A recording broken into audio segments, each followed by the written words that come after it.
Taj Khorshid. So I will be actually going over the sort of some of the details that you need to know in order to set up MD simulation. So after yesterday's tutorial and classes talks yesterday and today, so we assume that you have learned the basics of MD. So we know what MD is, what you are expecting from such simulations, what kind of results you are after. Some of the major sort of limitations have been already discussed, where you can apply them. But now, sort of in terms of practical terms, we have to go through what Klaus described as the sort of initial sort of boring or tedious part. We have to put all these files together before we have the fun and the candies and everything. So, so this is now, today is going to be mostly about force field parameters and the files that you need. I mean, yes, we want to run an MD, but what are the files we need? What if I don't have the right topology and I have a drug for which there is no parameters? And if you don't know these sort of some basic sort of procedures, then that's the end of your project, essentially. Oh, I have a ligand, a drug. I can't simulate it because I don't have the parameters. So oftentimes you have to deal with this, despite the fact that it's not really fun, but we have to do it. So let's see, I mean, we are going to talk about force field for classical MD. That is the subject of this workshop here. So what we're going to cover is essentially take a look at topology and structure files just to make sure you know where to find things and where to change them, where to modify them if you want to experiment with your simulation, parameter files, where all these numbers come from and are introduced to an MD engine, and how you can change them if you need it.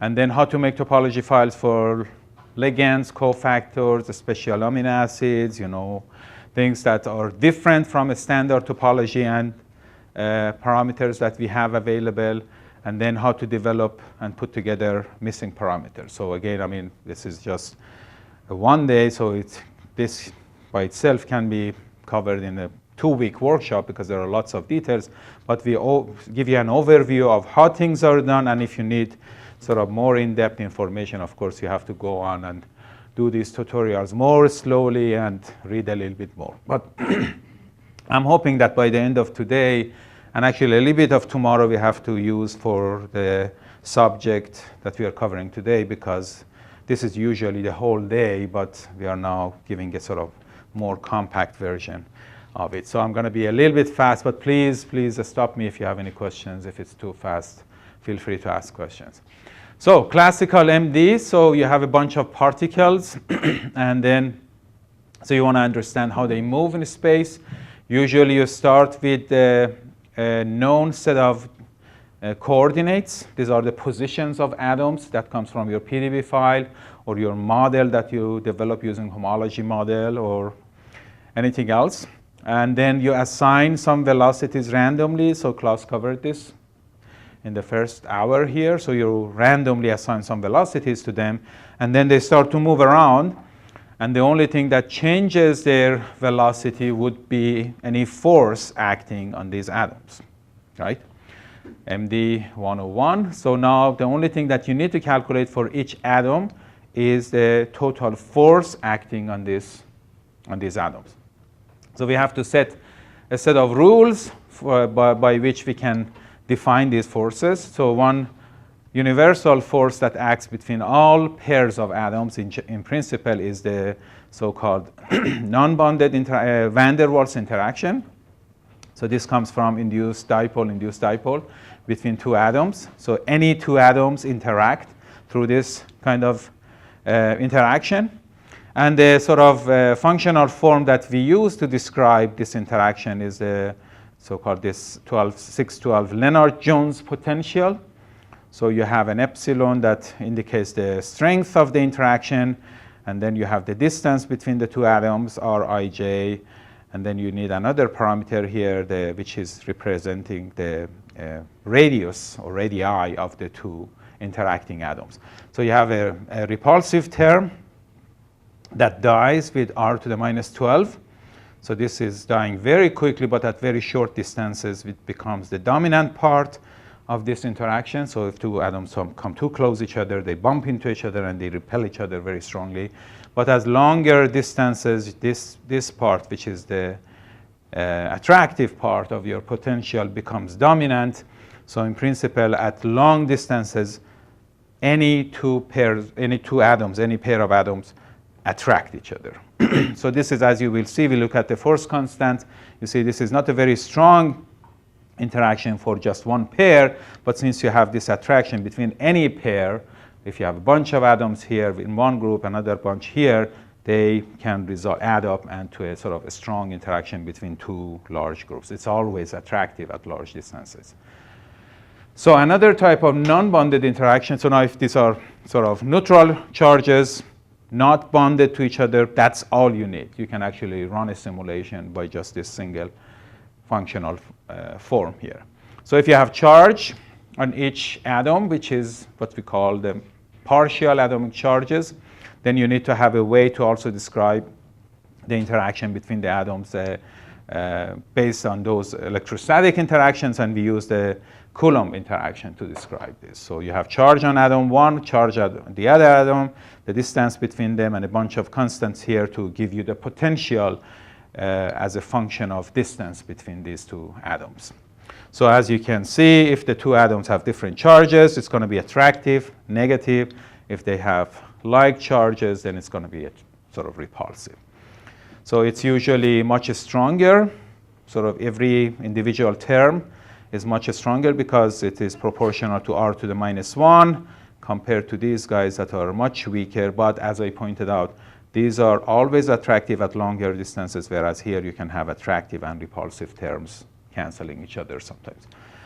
So these two we call the non-bonded interactions. But now what makes it really difficult, and that's essentially what we are going to discuss today, is that these atoms are connected through bonds, chemical bonds, which means we can't describe them as sort of one general principle or one general rule for electrostatic interaction, one general rule for van der Waals interaction. Now we have bonds that have well-defined characteristics. So you have single bond that is longer and weaker, double bond that is shorter and stronger. So we have to define the topology of the system, what is connected to what kind of atom type we have here, and what is the force constant for each bond angle, et cetera, et cetera. So that's really what makes it difficult to set up a molecular simulation, or defining all these binds. If you have a new kind of drug, what are you going to do, and parameters, et cetera, et cetera. So for bonded interactions, it seems that, again, for the sort of general force fields that are used for biomolecular simulations, if you go to other molecular systems, there are many other types of bonded terms that you can use. But here, these are the four major bonded kind of interactions that are used. Bond distances, or bonds in simple terms. Bond angles defined by 3 atoms. And then we have 2 types of dihedral angle. Dihedral means 2 planes. You are looking at the angle between 2 planes. In the case of proper dihedral angles, or sort of more classical dihedral angles, you have 4 atoms in a row. The plane formed by the first 3 atoms, and the plane formed by the last 3 atoms. You look at the dihedral angle, or the angle between these 2 planes. You can define these 2 planes for other arrangements of 4 atoms. In this case, we call it an improper dihedral angle, or in short, improper angles. For this case, for example, usually you have a center connected to 3 atoms, and you use these improper angles to impose, for example, planarity or a sort of pyramidal shape for a center, which cannot be very sort of effectively done by other kinds of bonded interactions. So you need to take advantage of these to sort of essentially describe or capture the geometry of your molecule. So it seems that actually, based on our experience, these 4 kinds of bonded interactions are enough to sort of represent the molecular geometry and correspond to vibrational spectroscopy that we know for these molecules. Of course, I mean, because we are doing a classical simulation, it's impossible to capture all properties, but for the structure, for even actually lots of thermodynamical properties, it seems that these are pretty adequate.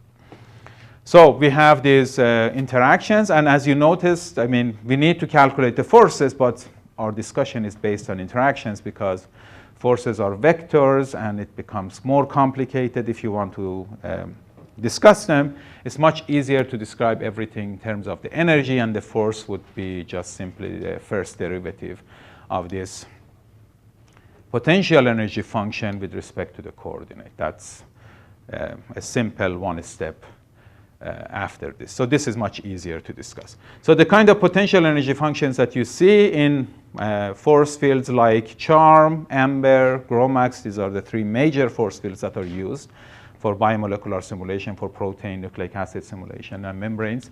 So it includes the bonded terms. These are the three that we discussed. Usually you also have the improper angle. I didn't include it, so just as an example.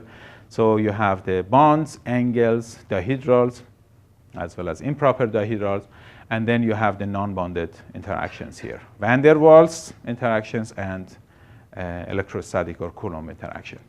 So that means that for a molecular system, the engine that calculates all the forces, energies, needs to know, okay, how many bonds do I have here? You have to define all the bonds, and for each bond, you need to define a force constant, how strong is that bond, and then an equilibrium value here. This comes from the geometry. This is the actual distance of that bond. So if you deviate from the equilibrium value for that bond, the energy goes up, and the system tries to recover its sort of equilibrium bond distance. So you need to specify force constant, equilibrium value for each bond defined for the system. All angles formed by any combination of three connected atoms should be defined for the system, and for each angle, you need a force constant, equilibrium value again. These are all the parameters that we have to give the program to calculate the energies and forces. For each dihedral angle, we need to, first of all, you need to define all the dihedral angles, and there is a lot of redundancy there, you will see. Then for each dihedral angle, we need a force constant, how strong it is, how difficult it is to rotate that dihedral angle, that torsion.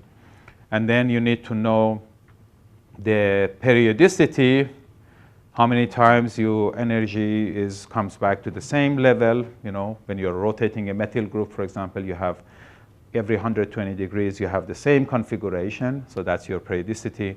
And you need to know the phase. Where is the position of the minimum? Is it at 0 degrees or 60 degrees or 90 degrees? So we have three parameters for each dihedral angle in the system. So non-bonded interactions are simpler. So you see that for each atom, essentially we have something that represents the size of the atom. This is the radius. And then we have the epsilon, which describes how strong the interaction between two atoms are. That would be for Van der Waals interaction. And for electrostatic interaction, you essentially just need the partial atomic charge for each atom. So these are all the parameters that we need. So we come back to this equation later. So just, unfortunately, this doesn't animate in here. So this is just to represent these three major bonded interactions. I have already discussed them. But I mean, if it was animating, you would see that this bond is stretching. You know, you have the stretching vibration here. You have an angle turning here, and then this dihedral angle would be rotating around, so just to make it easier. So as I pointed out, we need to have these parameters. So let's look at bond distances as an example, comparing single bond, double bond, and a triple bond. So you can see the bond gets shorter and shorter, but the force constant describing the vibration of that bond gets stronger and stronger as you go from single to double to triple. So essentially, the potential energy that you will have to describe these three kinds of CC bonds would be something like this. What you have for the triple bond is going to be very steep, very high force constant, but the equilibrium value will be at the shorter distance here.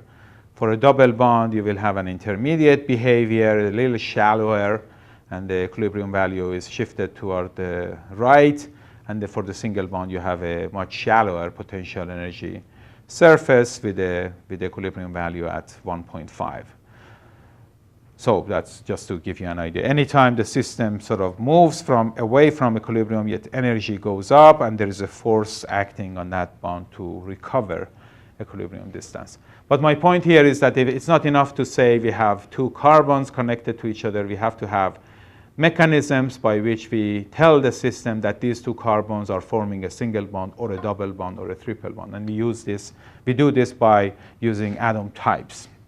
So you will see that. For example, if you say CT3 to CT3, then the program knows that the force constant associated with the bond between two CT3 atoms would be a single bond kind of spring. So we can do this by using different atom types. So an example of a sort of non-harmonic kind of potential energy terms, the dihedral angles. So we are comparing three different types of dihedral angles. One of them, let me start with this yellow one, which is representing, for example, the rotation of a methyl group. So when you rotate this torsion 360 degrees, you will see a minimum energy configuration 3 times.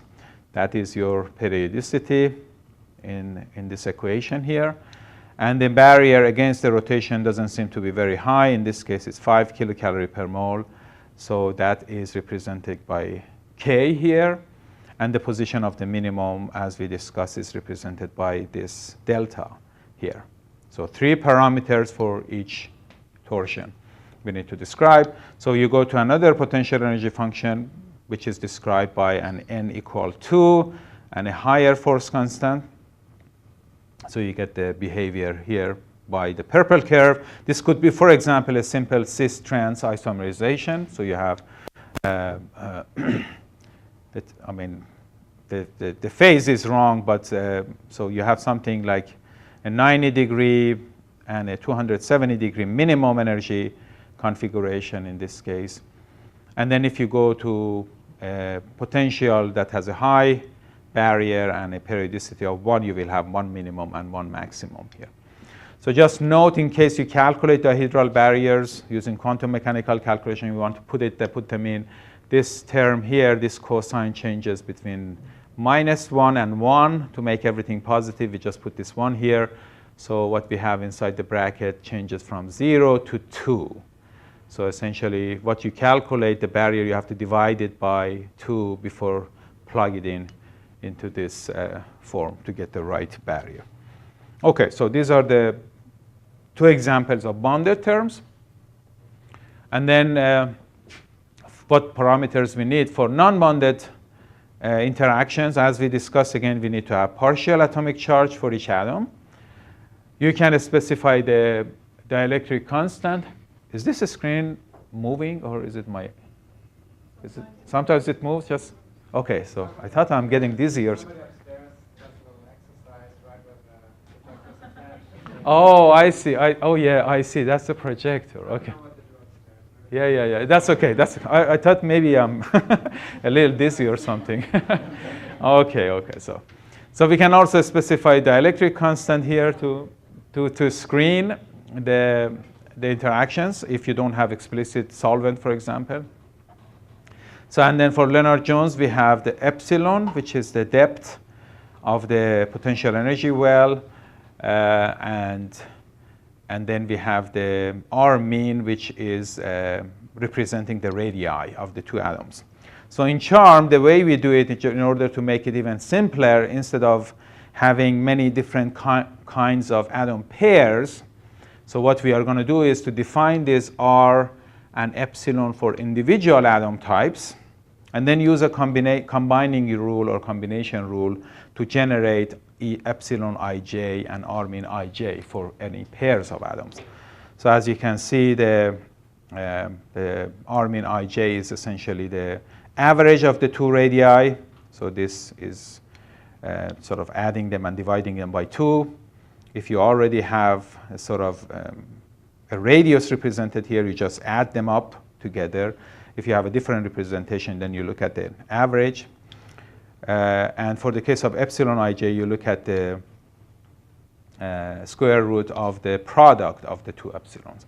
So you define these R and epsilon for individual atoms and use these simple rules or the MD engine uses these simple rules to generate the parameters for these, for the terms that appear in the potential. So some of the important aspects, I think it's important to keep this in mind. So I try to actually include as many practical sort of hints or points in our discussion, so hopefully you will find them useful at some point.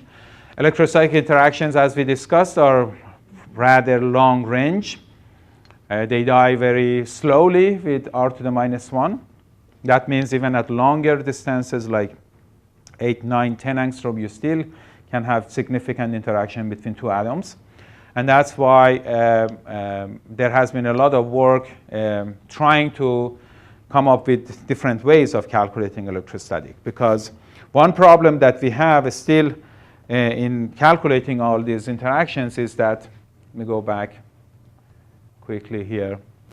So if you compare bonded interactions with non-bonded interactions, the number of bonded interactions that you calculate in your simulation system is very, very small compared to non-bonded interactions. Non-bonded interactions essentially exist with between any pairs of atoms in the system. So in principle, if you have 100,000 atoms, you will have 10 to the 10 kinds of interactions between these pairs. Whereas bonded interactions are very limited. For each atom, you might have a maximum of 4 bonds connected to it and maybe 6 angles or 12 dihedral angles. So you're looking at 20 times n, whereas down here you're looking at n squared if you want to calculate all these interactions. So this is not practical. For larger systems, it's not practical. And what people have been trying to do was, for example, say, I'm going to cut off these non-bonded interactions because they die with r to the 6, r to the 12. Maybe after 10, 12, 15 angstrom, the interactions are so weak I don't have to worry about them. So that's the concept of cutoff. So we say, let's look at only interactions between every site and the atoms that are within 10 or 12 angstrom of distance to that atom. So it worked very well for a while, and then they started, once we had more computational resources and were able to run longer simulation, larger systems, people started to worry about these sort of smaller kind of interactions that you lose after you apply a cutoff. And then they realized actually electrostatic is the first thing that was bothering them, because that's a significant approximation. So is there any way to solve that problem? And that was the origin of sort of developing methods like particle mesh eval that allow you to calculate electrostatic interactions and forces without using a cutoff, without truncation.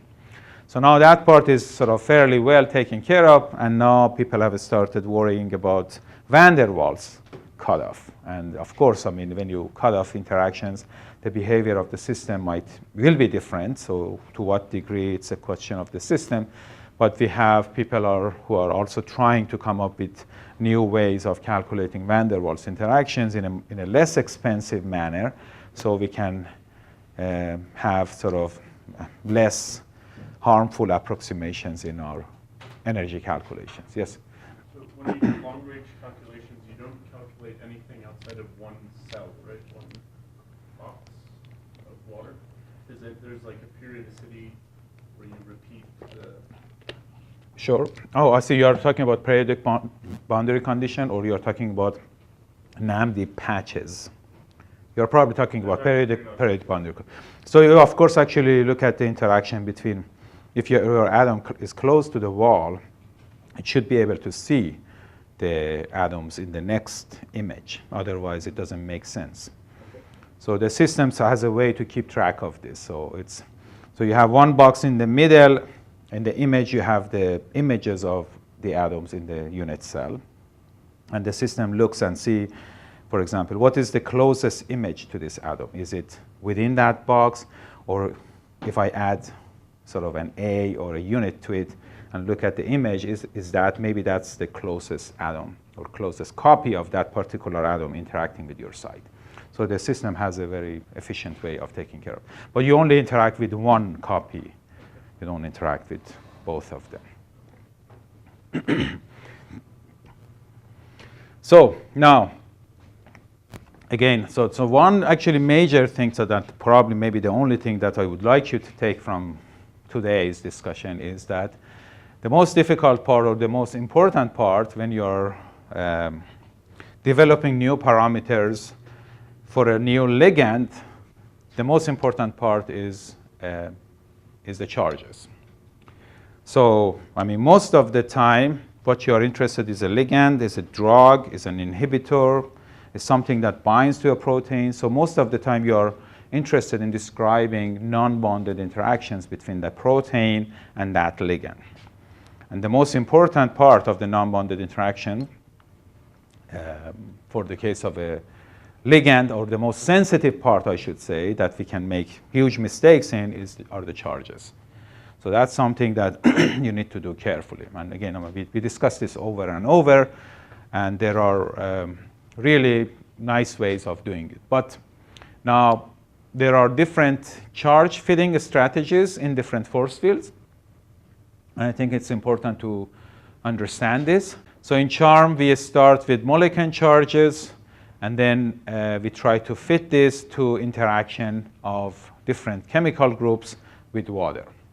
Whereas in AMBER, which is a different force field, they use different kinds of charges, electrostatic potential, fitted charges.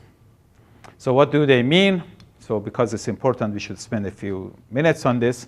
So what do you want to do with these partial atomic charges? You want to describe the interaction of a molecule with its environment, right? So you want to have a set of partial charges on each atom that represents or captures the way this molecule interacts with its environment. So in reality, if you talk to a quantum chemist, these atomic charges don't exist because you have a density of electrons around the whole molecule. So you can't say, oh, this much of the electrons belong to this atom. I'm going to add these electrons plus the nuclear charge, and then come up with an atomic charge. This doesn't exist. But we have to do it in our description because we need Qi and Qj for Coulomb interaction. We have to assign a charge.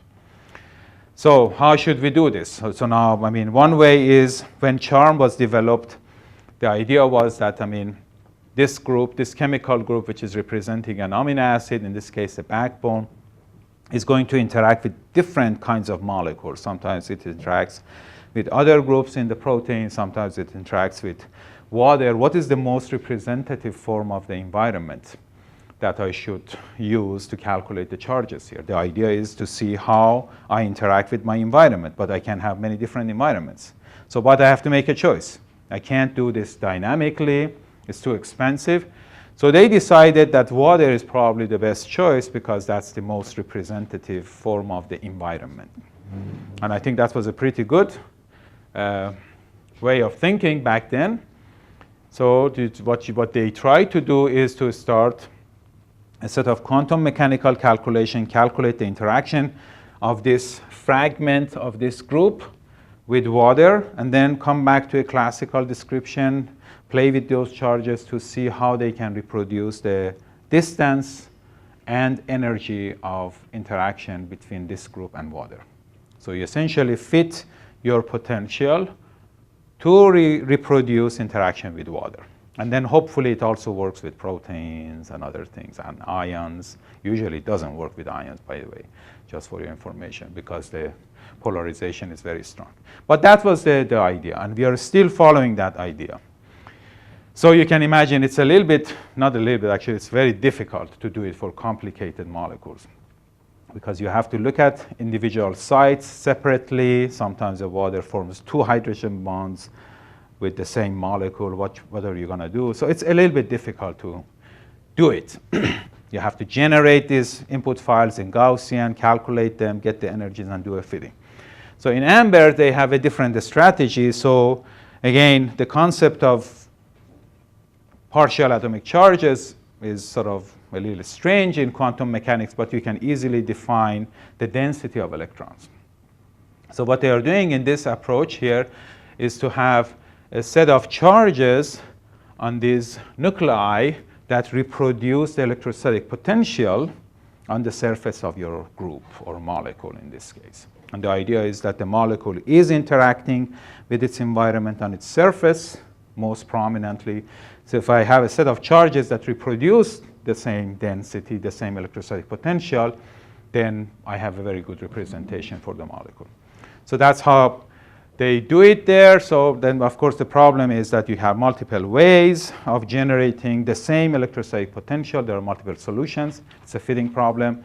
And then sometimes you come up with really crazy kind of charge assignment from your fitting program, and that's why people started using sort of restrained, that's the R here, electrostatic potential or RESP charges, in which you can actually say, oh, if I have a nuclei here, if I have an iron here, it has to have a positive charge. It cannot be negative. And these kind of restraints you can apply to it to have sort of chemically reasonable charges. Yes? So notice those charges there aren't balanced. Is that accounting for like deprotonation of the amine? Oh, these two? Yeah.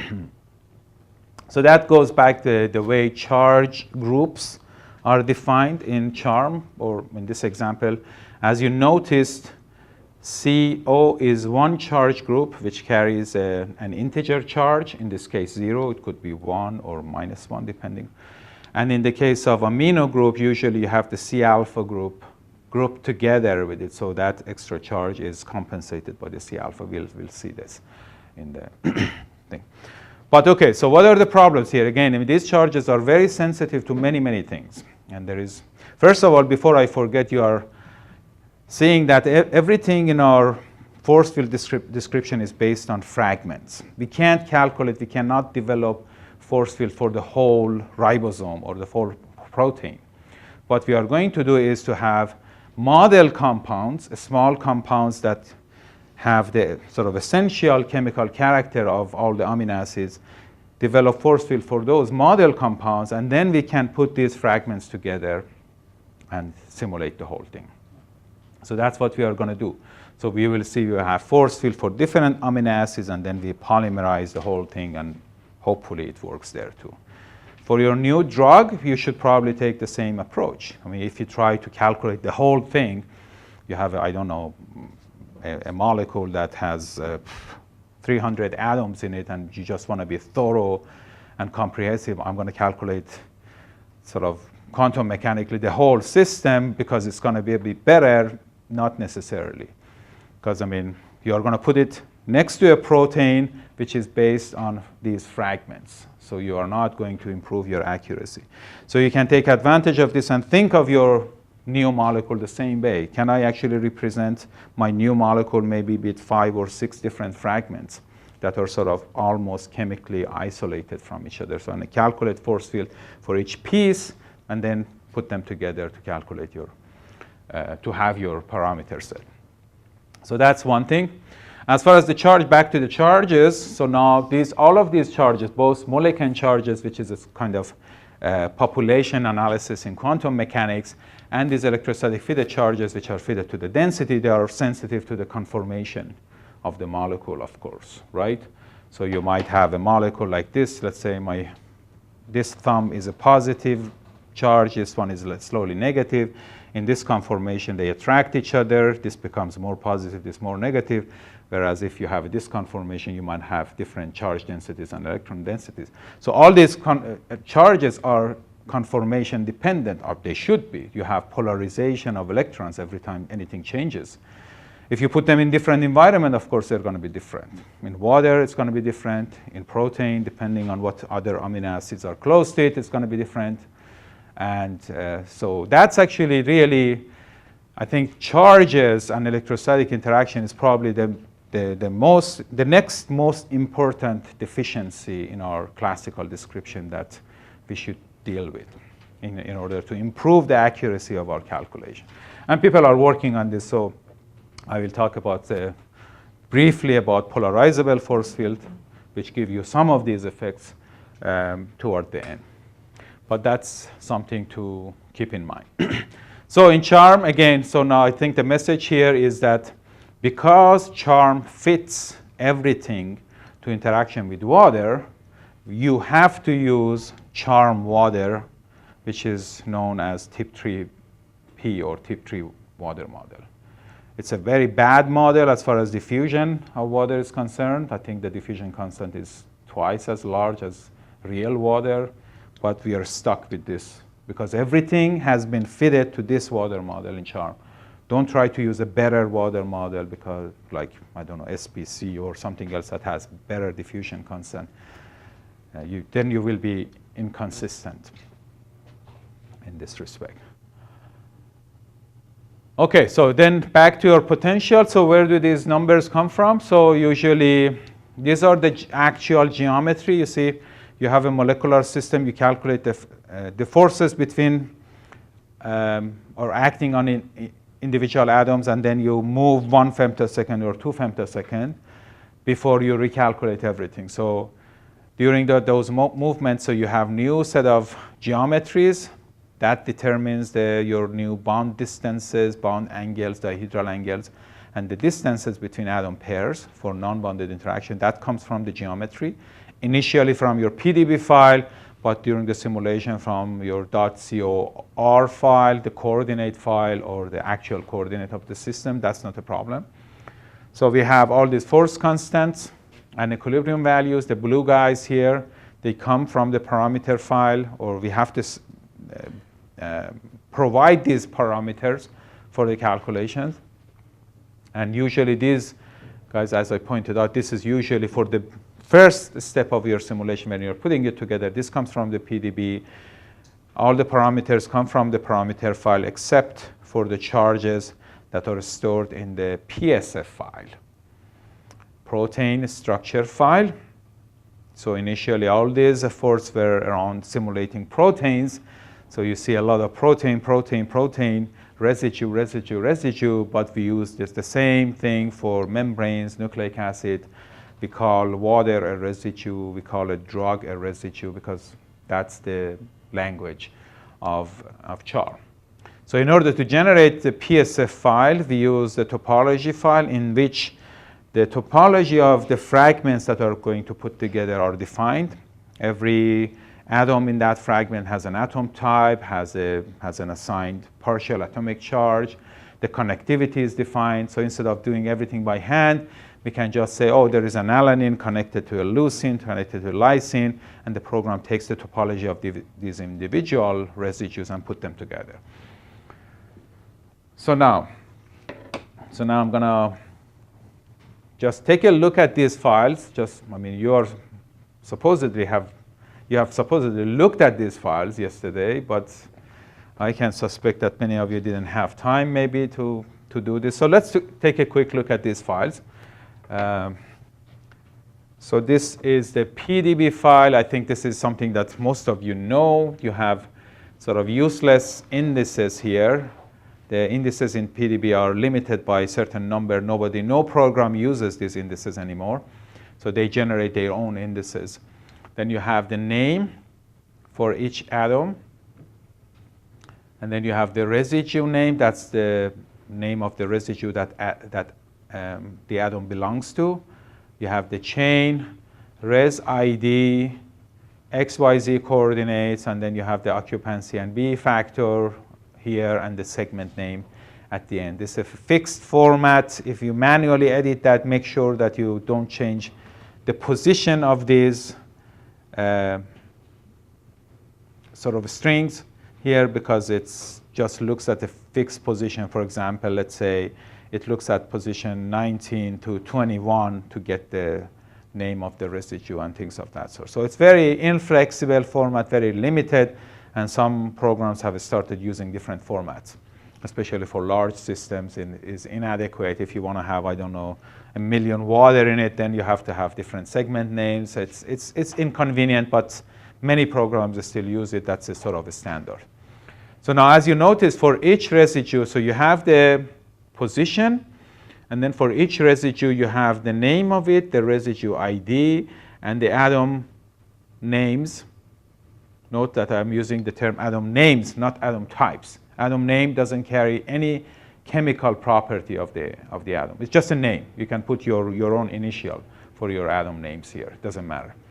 So we have the atom names, residue name, segments that we need to generate a PSF file and XYZ coordinate that we don't need to define the topology, but we need for the actual calculation. Yes? This looks like PDB file already processed. Process? Because I've never seen a segment name from a PDB file from the bank, from the PDB bank. I see. So, and besides besides segment names, I think there are 2 additional columns for atom type. No, I don't think PDB has atom type. So the segment name is actually, some PDBs don't have it, some PDBs do have it. Depends. Some proteins, it depends on the crystallographer or the person who deposits them. Sometimes they define segments and put them here. So we use these segments. Sometimes you have multiple proteins. Sometimes they use, I have to admit, I don't know when they use chains to say different pieces in the same protein. Sometimes they use segment. But actually, we adopted the definition of segment from the standard PDB files. So this is already there. But again, if you might not have the chain name. Essentially, this column is going to be empty. So, and then you mentioned something else. Oh, the atom types, you said? No, atom types are not in the PDB file. They actually call that the scatter type. So it's used for the crystallography programs to calculate how much fractions. Where? There's an atom in the charge. Oh, there? Okay, I see. Okay, I've never seen any PDB of that sort myself. But let me actually open the sort of couple of files. So this is, wow, so big. Oh, that's is that my resolution? Let me see.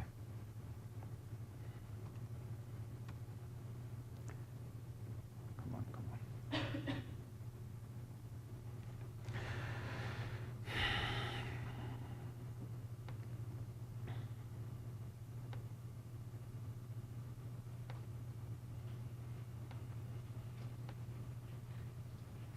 Oh, here.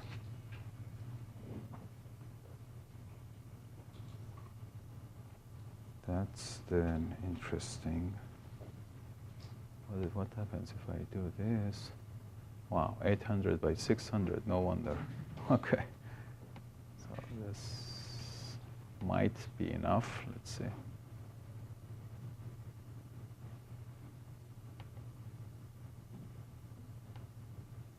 Not quite.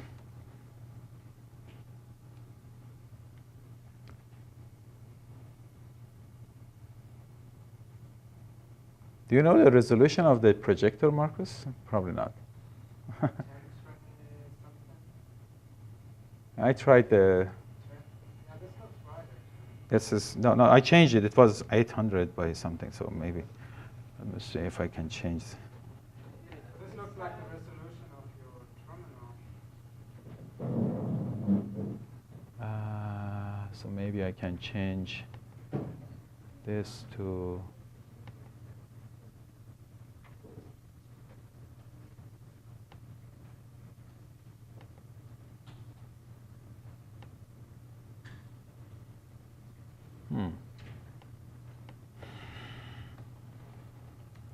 Okay, there you are. Okay, so that's good. That's all. Thanks. Good. So this is the PDB file. So again, we discussed that. This is the ubiquitin that you simulated, or you did NAM the tutorial yesterday. Okay, ubiquitin. You place it in water. So as you can see, you have the yes, that's the PDB file. In this case, you also start seeing the hydrogens that are added by your PSFGen, the program that generates the PSF file for you. So you have first the protein, and then toward the end, we start having the water molecules. Yes. You can see we are using different segment names, WT, water 1, water 2. If you have more water, then so res, two things, again, in terms of VMD language. So res ID is the actual ID that you have in your PDB file, whereas residue, it's VMD's own internal numbering. So residue Now, when you say same residue as this and that, you are using internal numbering system of VMD itself. Every residue has its own number in VMD. Yes? Do you know if PSF generates HA hydrogens or HB, like depends on ionized water? HA and HB on what residues? On the residues on ionized water. Do you know if it's HA hydrogen or HB hydrogen? There's different orientations that you can add hydrogens onto the residues. Oh, I see. So when you have, for example, a carboxy group, Yes. could be this. VMD doesn't do that. No, definitely not. But actually, you can define again. This comes from the topology. So you have to decide which one is which. I don't think.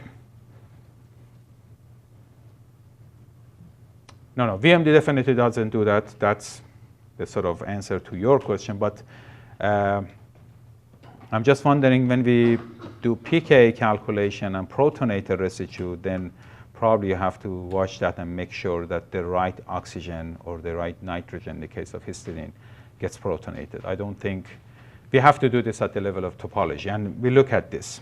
So just remind me when I'm doing topology, if I forget, remind me actually to show you how to do it at the level of topology. Yeah. So, okay, so that's pretty simple. So you can see, I mean, these res IDs remain the same. When you're doing your analysis, for example, we can use these. You notice there are some water molecules missing. You know why? I mean, this is the water box that you added to the system.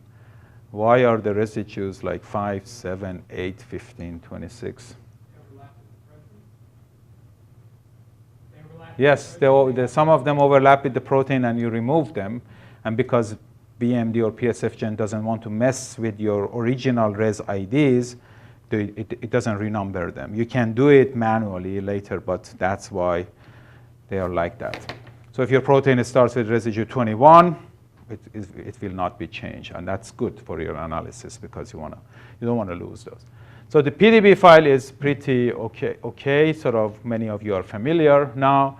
The point is that, I mean, we don't have any information about what is connected to what kind of bond we have here, what kind of charges we have. So for every residue, you see, I mean, this is one residue. This is a water, but we call it a residue. For every residue, we have to define this topology to generate a PSF file. So that brings us to the topology file.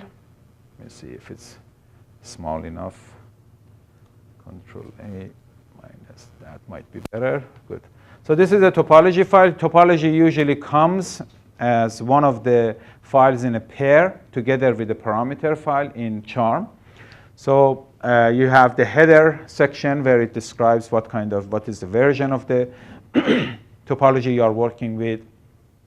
Alexander McCarroll is actually the main person who is maintaining the Charm force field. So if you want, you can actually go and check his website. If you're looking for the topology of a certain residue or certain ligand, certain solvent, they might already have it in their website. So instead of developing yourself, you can check his website. So this is the topology. Now, this is the version 27.1, and you have to make sure that you are using the same parameter, the same version of the parameter file to match your topology information. So lots of comments here. You see all these exclamation marks are comments. Lots of references. And then we start with basic information that you need for your simulation. Mass for every atom type, not atom name, atom type. Now we are talking about atom types. So for every atom type, we have an atom type name, atom type number. That's the mass, and that's the element of that atom. And a little description after comment telling you what kind of hydrogen this is useful when you want to modify it and when you want to go through the file. So if you have masses for all hydrogen atom types, all carbons, etc., etc. So for example, if you want to experiment with your simulation for any reason, maybe you want to make all the carbons 10 times as heavier. You can easily come here before you generate your PSF file, then you just work with this and make them heavier, for example. So That's the masses of all the atom types. Then you start with a section where certain important aspects are summarized. Every keyword in Charm language can be sort of abstracted to 4 letters, 4 unique letters. So here this is the short form of declare. You're declaring a new atom type minus Ca, which means the C alpha of the previous side chain, because sometimes you have bonds between 2 residues. You should have a way to define a bond between residue N and residue N minus 1. Then the same thing. This is the carbonyl carbon of the previous residue minus C. You see how they use it down there. Oxygen of the previous residue, nitrogen of the next residue in the sequence, HNC alpha of the next residue. So these are the new atom types that you need to be able to form your peptide bonds and define the bonds, bond angles, and dihedral angles that actually span 2 residues. Then we have, by default, the first residue in the chain will be capped by enter. That's a residue, that's a capping residue sort of block. And the last residue in a chain, in a segment. I mean, again, remember, the program doesn't understand whether a segment is a protein or whether a segment is a membrane or is a water box. By default, the first residue will be sort of terminated or by enter, will be capped by enter, and last residue will be capped by citer, unless specified otherwise. And by default, all the angles and dihedral angles possible, all combinations of atoms connected to each other, will be used to generate angles and dihedral angles. That's good because you just have to define the bonds, and everything else will be generated automatically. And that might be bad if you have specifically or explicitly defined your angles and dihedral angles, and you have to turn off this sort of feature here. So some basic commands here, and then we move to an example of a residue. Again, resi stands for residue. So now we are defining residue ala, which is the same res name that is used in a PDB file. That's good. It matches. We don't have to do any aliasing or any definition here. So this is the definition of residue alanine. You can see we have charge groups. That goes back to your question, Charles, about so every group of atoms that form a neutral group or a charge group with an integer charge on it are grouped together here like that. I'll tell you why. So we have groups of atoms within that residue. For each atom, we have the atom name. That is usually what you have in your PDB or what you assign. No chemical meaning. And we have atom type. Atom type carries chemical properties. It matches the string that you have in the parameter file where you have all the force constants, equilibrium values, epsilon, R. They are all associated with atom types. So this is now connecting your PDB information to your parameter information. And then you have partial atomic charge for each atom. Okay, so now the list goes on and on. So you have all the hydrogens, all the carbons. So here, for example, you have the NH group of the backbone and CH group of the backbone, together forming one charge group with a total charge of 0. Then the next one is going to be your C beta. These atom names are sort of designed to hint at the position. So this is C alpha. This is the hydrogen connected to C alpha. You have C beta here, and the 3 hydrogens connected to C beta, because in alanine you have the methyl group, right? So these 3 atom names, you cannot have 2 atoms within the same residue with the same atom names, right? Names have to be unique, but of course their chemical properties can be the same. These 3 methyl groups, these 3 hydrogens in the methyl group have the same chemical character, should have the same properties and the same charges. Okay, that's symmetrized. So, okay, so then the carbonyl is usually one group. So in this case, atom names and atom types are the same, C and O, just a coincidence. And the charges neutralize each other. So this is the definition of all the atoms within this residue. And now we have to define the bonds. Then we start with lines saying bond. CB is connected to CA, N is connected to HN, N to CA. We can continue this as long as you want, but to make it more readable, so we can split it into several lines. C is connected to CA, here, this bond. And here is how you use those plus minus sign. This carbonyl here is connected to the nitrogen of the next residue. C is going to be connected to the nitrogen of the next residue. And of course, you only have to define one bond. In this case, we are defining the bond to the next residue for each residue. That way you get your peptide bond. You shouldn't do it twice. You had a question? No? Okay. Okay, so double is a sort of old keyword in charm. We still keep it there. It has the same meaning right now as bond. It used to be like we define these double bonds by explicit commands, but now we do everything at the level of the force constant and equilibrium values. So we don't have to do it. If you are doing it for your own molecule, don't worry about this. Just put bond, bond, bond, bond. So this defines all the bonds. And these bonds will be used automatically to generate all the angles and all the dihedral angles possible in the system. So you don't have to do it. So it's pretty straightforward to define the topology of your new drug in a way. So you just have the atom, name them. You have to find the atom type representing those, and that's something that we will discuss in detail later. But atom names, you can decide what you want to put there and define all the bonds, and you're done.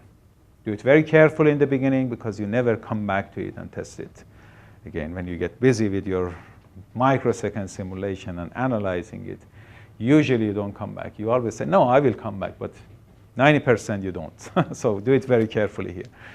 And then if you have improper angles, and usually you have this at least for the backbone, where you have the peptide bond, then you have to define those improper angles explicitly here. They are not generated automatically.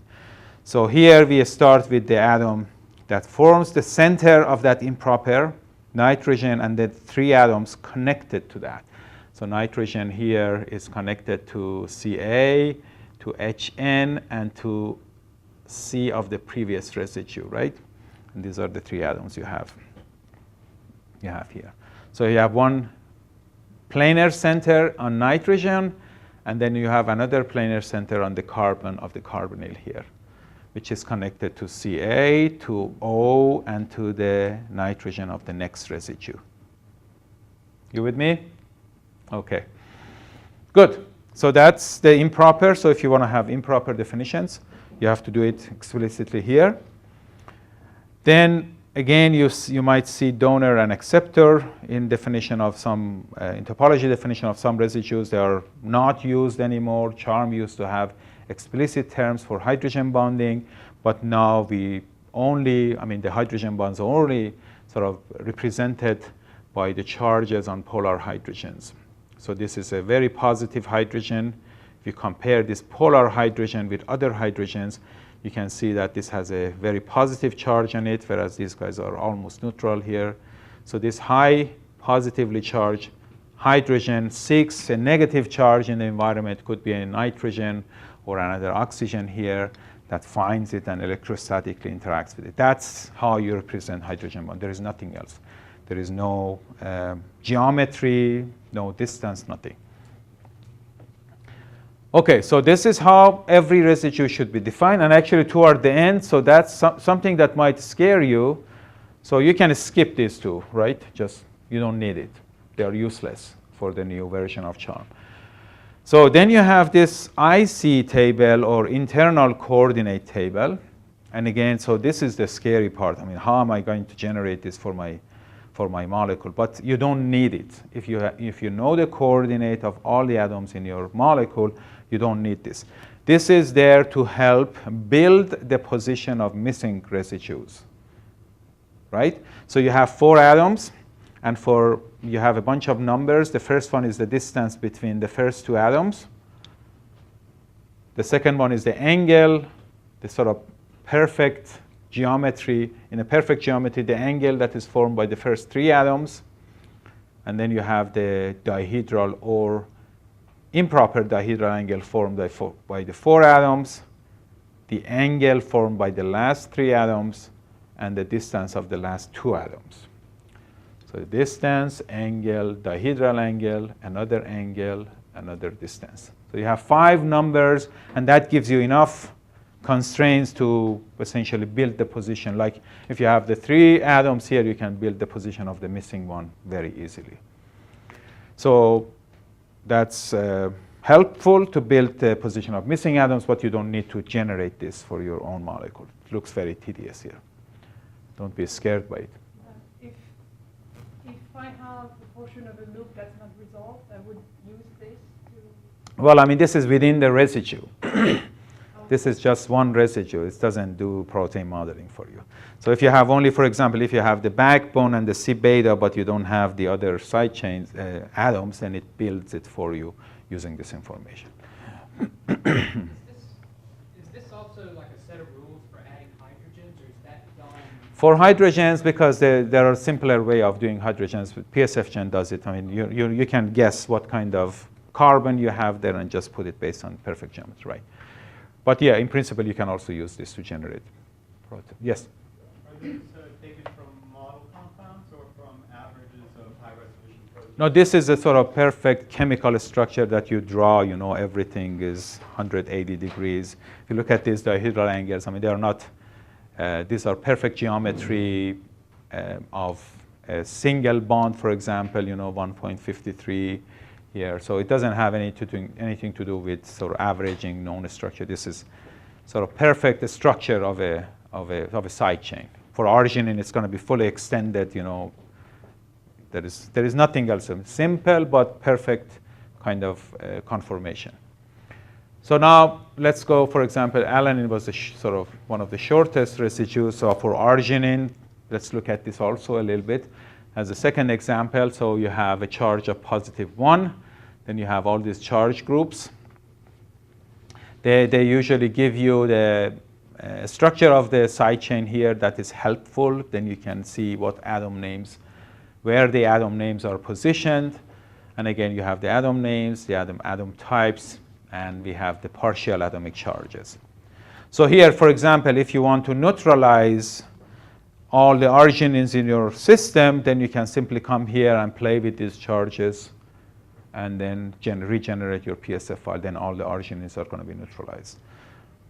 If you want to modify, if you think actually the charge representation of arginine in charm is not good, then you can come here and modify this and apply it to all the arginines.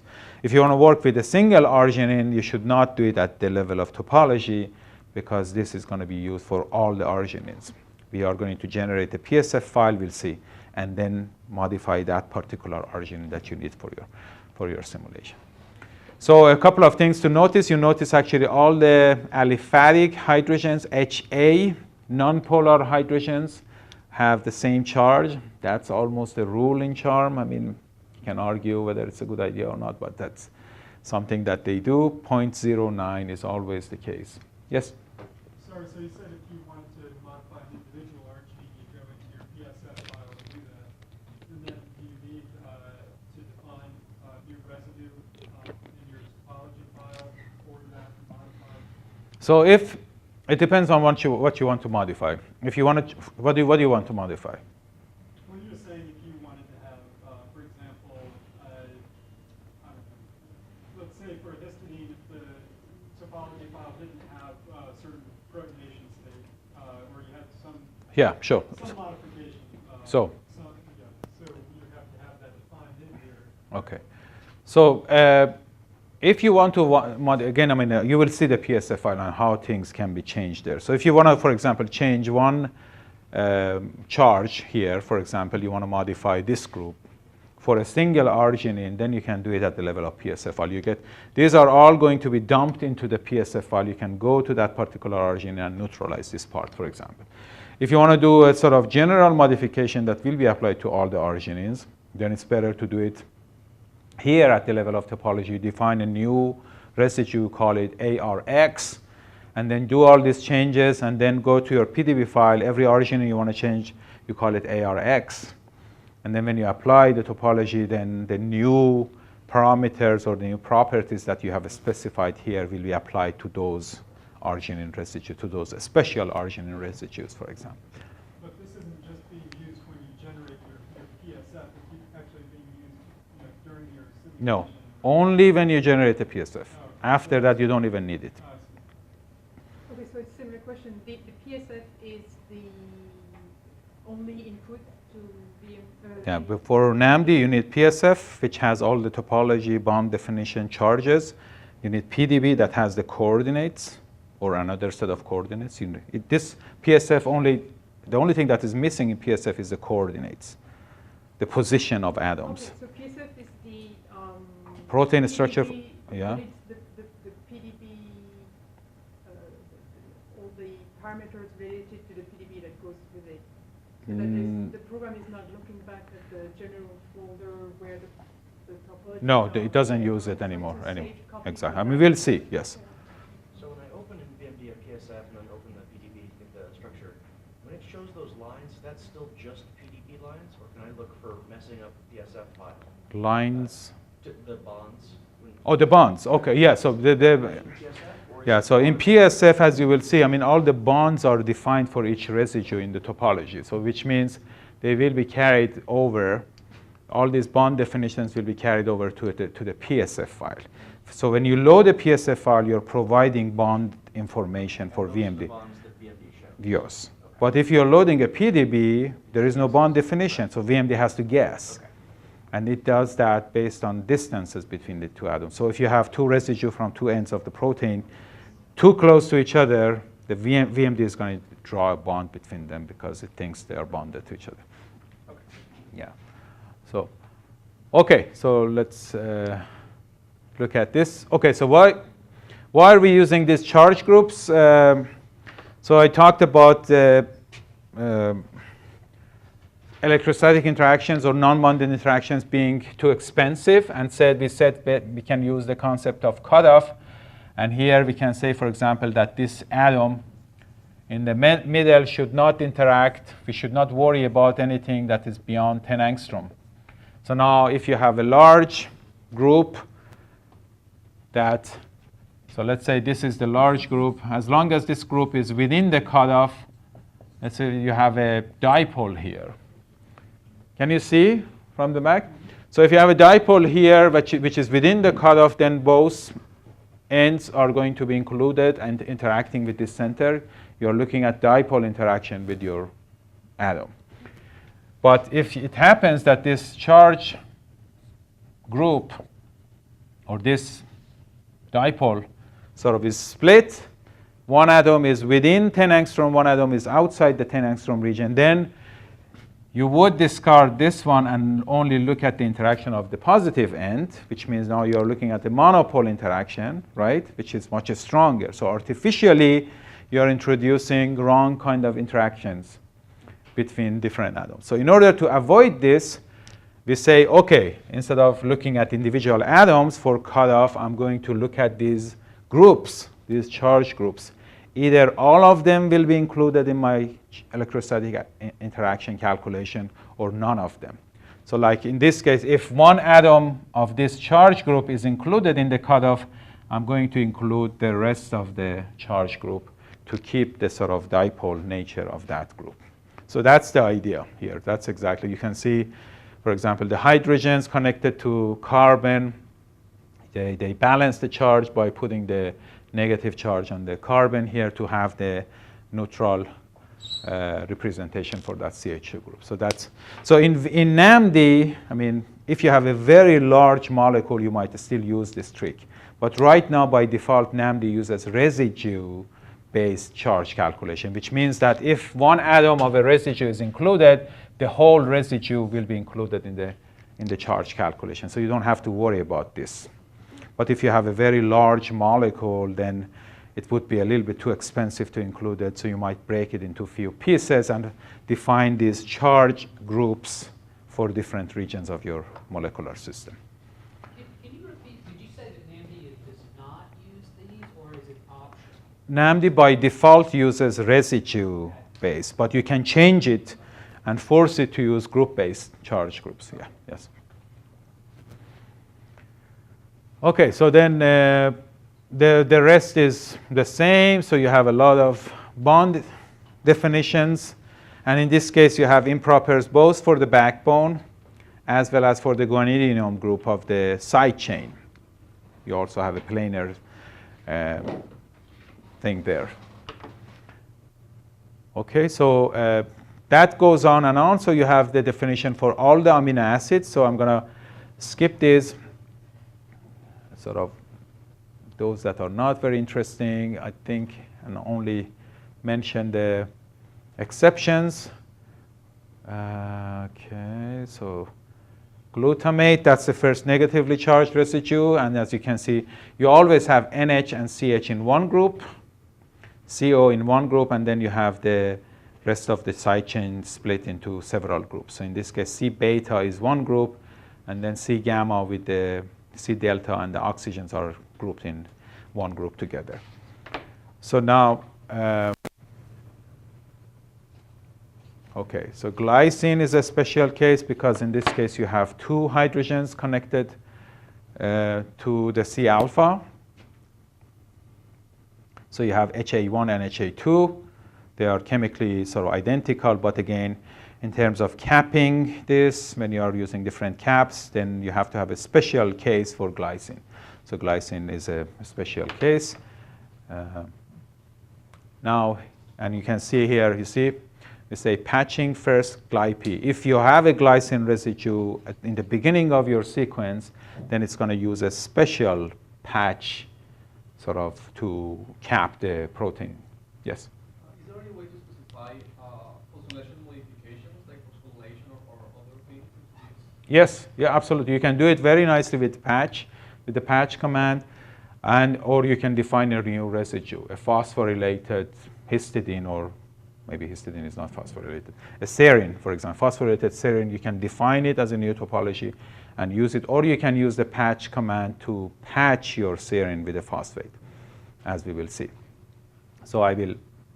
So now histidine actually is a special case, and that goes back to the question that we had earlier about histidine. So the name of histidine is, do you mind if I remove your email, Marcus? So histidine is a special residue. I mean, we talked about the protonation state. That's one of those sort of major problems in classical simulations that we have to look away from. So we assigned protonation state to different residues in the beginning and then say, okay, hopefully they are fine. Of course, depending on the environment, the pKa can change. Depending on the conformation, the pKa can change. And as Klaus pointed out, there are people who are trying to make this actually fast enough to dynamically calculate pKa or protonation state for each residue during the simulation so we can take care of this. That's part of the sort of not having enough polarization in our description in classical force field. So what should we do? So now in the beginning of the simulation, at least you can run a couple of pKa predictions. Sort of there are a few programs that you can use. I don't advocate any. There are very expensive ways of doing that, but probably you can't afford those. So what I suggest that is to use a sort of more approximate programs, maybe use one or two of them.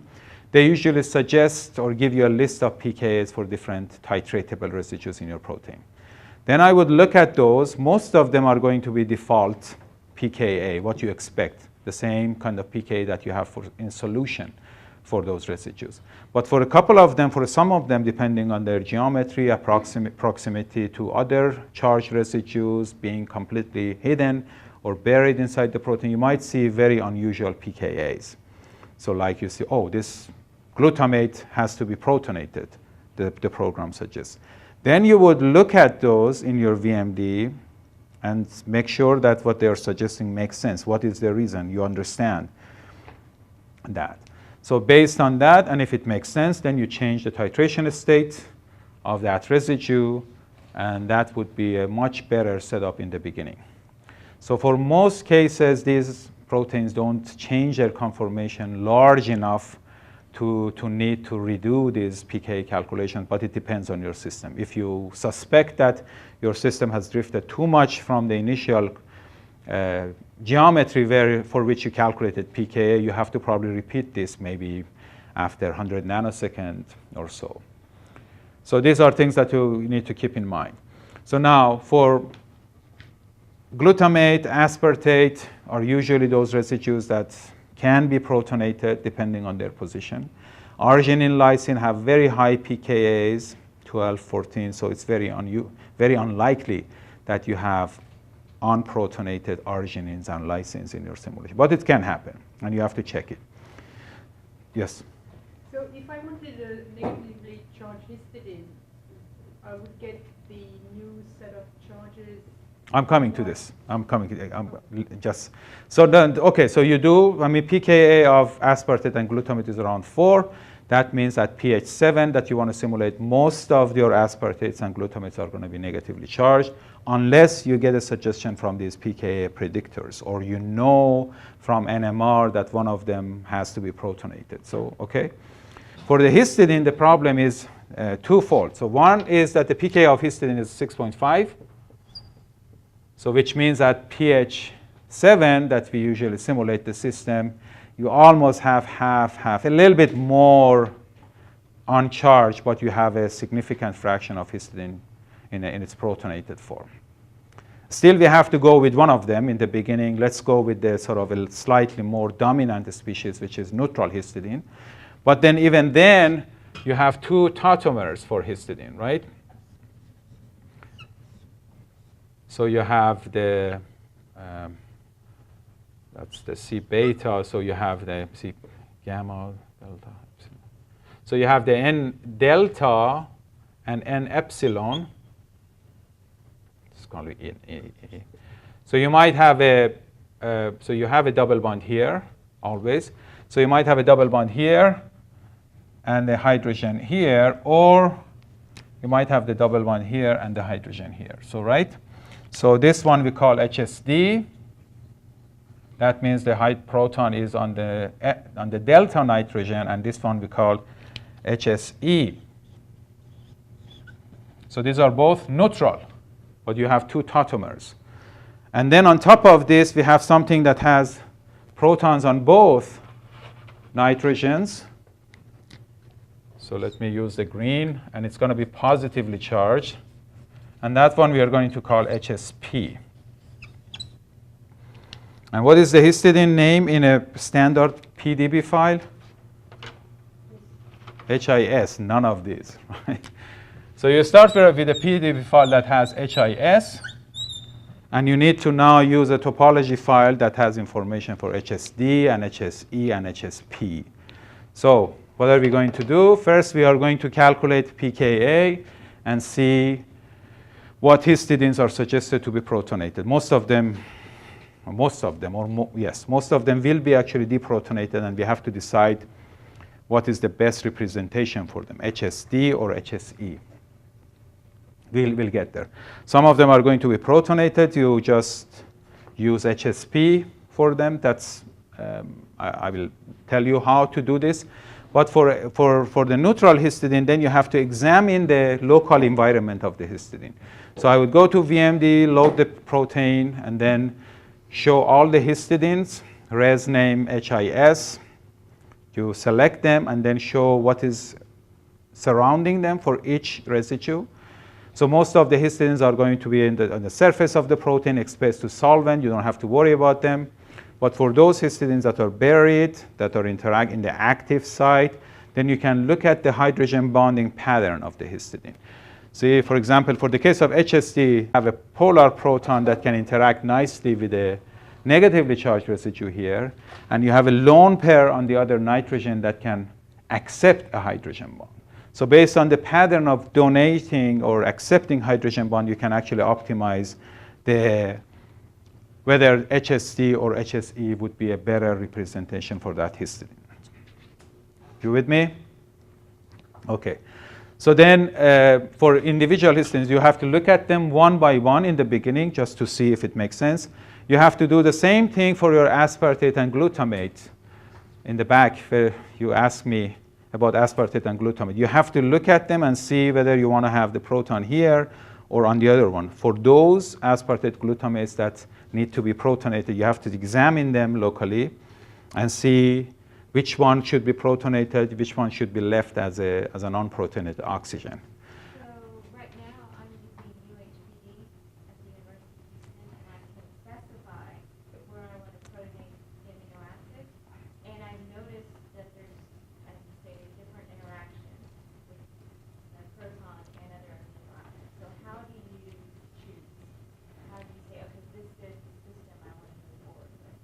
Well, I mean, again, if it's symmetric, probably it doesn't matter, you know. But if you have, for example, you have two oxygens, one of them is close to another polar hydrogen, so I would leave the lone pair there, so you have a nice hydrogen bond there. The other one seems to be close to another heavy atom, another nitrogen, so that might be better to place a hydrogen there, so you can form two hydrogen bonds on both sides. So that way you can decide whether you want to have hydrogen here or here. But at the level of topology, I don't know about UHPD, how it assigns the sort of topology. But here, let me actually skip to that part. So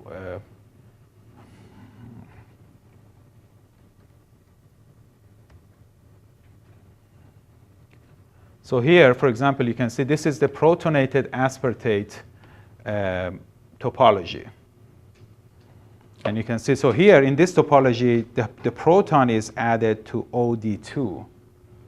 Okay, so you look at your geometry, you look at your residue in its binding site, and see, for example, you have two oxygens, maybe this one should be protonated, right? Because of its environment. Then what I would do is to go in the PDB file and call this atom OD2 and call the other one OD1, just change their names. So when you use this patch, your OD2 gets the proton, which is up there.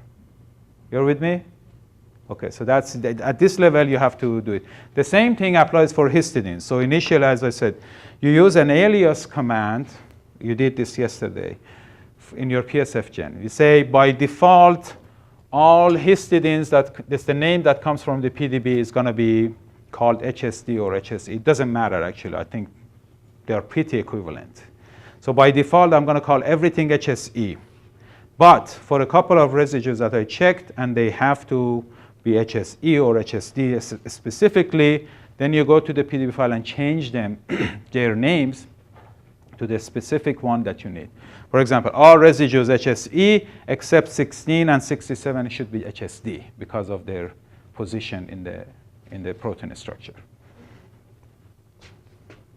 Okay, so that's but again, so that's something that helps a lot. And again, I usually make a comment here, so that one way is to dynamically change the protonation state of this, or try to come up with a fancy way of doing it. But in many situations, you can just repeat the simulation under different conditions. That's a very easy thing to do these days, instead of spending months of coming up with a sort of clever way of doing it. Okay, I'm going to run one simulation with protonated histidine in the active site and one simulation with neutral histidine in the active site, and not worry about them. Of course, the proton transfer reaction is a different story, but you can look at different conditions. And I mean, for different systems, the same thing. So if you're worrying about this lipid or that lipid, okay, let's do one simulation in this lipid, one simulation in the other lipid. So this running multiple simulations in parallel is very efficient. We can actually run it very efficiently on supercomputers. So that's a very interesting solution. Just keep that in mind. So practically, it can be very helpful. Yes? So for a new charge state that you don't have, do I need to get the partial charges from John? So that's actually coming. That's something that we will be discussing probably tomorrow morning. But yeah, so okay, so I think actually we have scheduled questions and answers and the group photo for 12 to 12:30. Maybe 12:15 would be a good time to take the, is that okay, Yvette? 12:15 for the group photo in 10 minutes to take the picture? It's okay, or you want to do it earlier? If it's earlier, Okay. Okay, so let's see if there are any questions. So I can actually, it seems that tomorrow we should spend another hour And again, the whole idea is to talk about important technical aspects. So simulation of membrane proteins.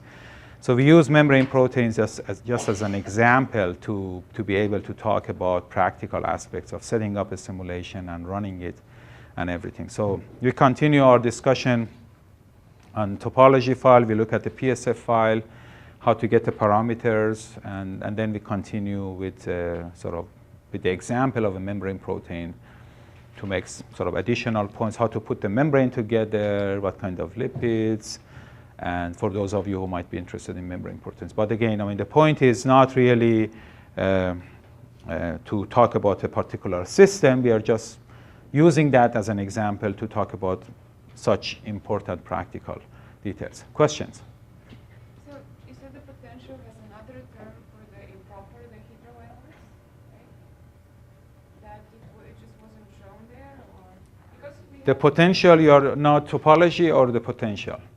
Or the potential that I showed you, I didn't have it written in there, right? But we usually have it. In Charm has it, yes, Okay. yes. When we specify the improper dihedral over there, does it matter, well, when it's specified, does it matter the order in which you say, for example, N, T, and after that there are three that So now you're asking me how the two planes are defined. That's a very good question. Actually, I think there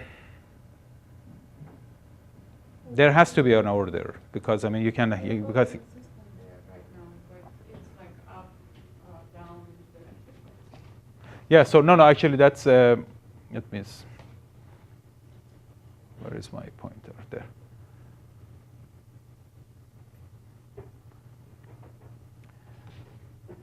So it might not be a good, but so the first one is the center, right? But the next three are the three atoms connected to it, and of course then you have different ways of defining. You have one, two, three planes you can define, but we are looking at the angle between two of these planes. So I'm not sure what is the right order and how they calculate the improper angle, but there has to be an order between them. Yeah. So we can try to look it up, but I don't know it offhand.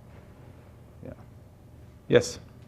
So when you generate the PSF file, Charm usually gives costumes, but I found that I could not run any simulations with the costumes, so the solution was just to delete all of them.